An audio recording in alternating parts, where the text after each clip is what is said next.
Hey y'all, today's show is all about Southern classics. What's your favorite Southern classic? Maybe it's a warm slice of pie a la mode, a smoky piece of barbecue, or maybe it's the perfect buttermilk biscuit. Well, here at Sinfully Southern, renowned chef Dwayne Ingraham is tossing things up and recreating our favorite Southern classics, making us fall in love with them all over again. Hi, I'm Grant Garr, and welcome to this week's edition of The Good Life with Grant.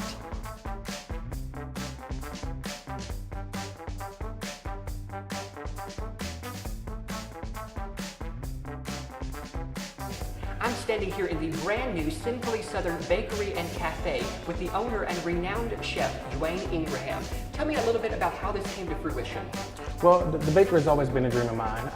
Ever since I started culinary school and decided this was going to be my career choice, I always knew that this is what I wanted to end up. So after a couple stints on the Food Network, I was able to make that that dream a reality.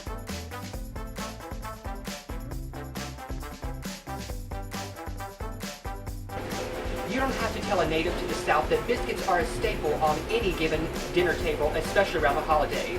Now, you just recently won a challenge on the Spring Baking Championship for your biscuits. Now, what sets your recipe apart from all other homemade biscuits? The secret to these biscuits is the baking soda, right, and the buttermilk. Okay. So baking soda activates when it's mixed with acid. The buttermilk has high acid content. So as I'm rolling them out, they're already starting to rise before they go into the oven. And that's what makes them so soft and fluffy. Well, let's see how it's made. Alrighty.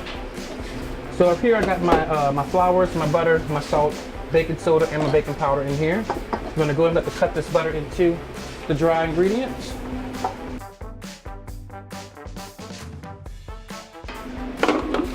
And we use this fancy machine here because we get multiple batches done at one time. But of course at home, my grandmother would just literally take a fork and just kind of keep smashing and smashing until she had little pea-sized pockets of butter. Thank God for technology.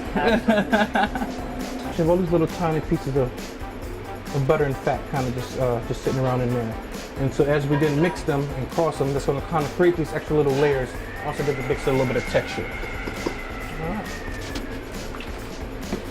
This has to be buttermilk. We're in the South. It has to be buttermilk. Buttermilk biscuits. Right? I mean, come on now. What I tell people all the time is that I can't be held responsible for girlish figures and sugar diabetes. There you go. You eat at your own risk, right? Absolutely. All right. We might die young, but we're going to die happy. That's it. All right. And that's it. Then we just kind of get messy with it, right? Okay. We just kind of keep taking it. Food. That's it. It's the fun part of being in the kitchen. That's it. I always, growing up, I used to watch my grandmother do this kind of stuff all the time. And, she just would get in there and get it. And, baking definitely involves all your senses from touch to taste to feel. And this is definitely one of the times where you want to feel that. You can already see something kind of dough up. I love that.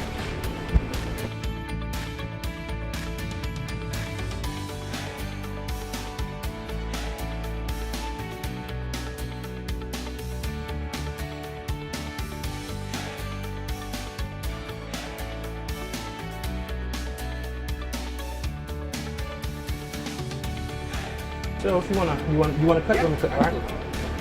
There it is. Just get them as close as I can get them. All right. Back to home. Saturday mornings making biscuits in the kitchen. Right. Now we'll just tray them right on up here.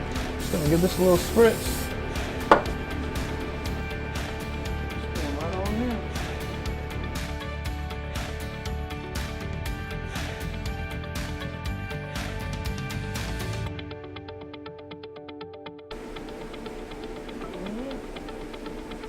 There it is, and those are all ready for the oven.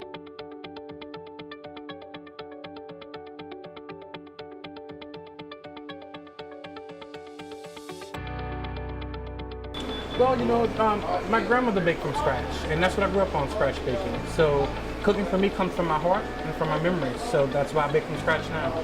The main benefit is that I know exactly what's going on, and that's just the truth. These days there's so many different things, that's being, whether it's preservatives or additives or this or that. When I do it, I know exactly that it's just flour, butter, buttermilk, and a little love. That's it. So.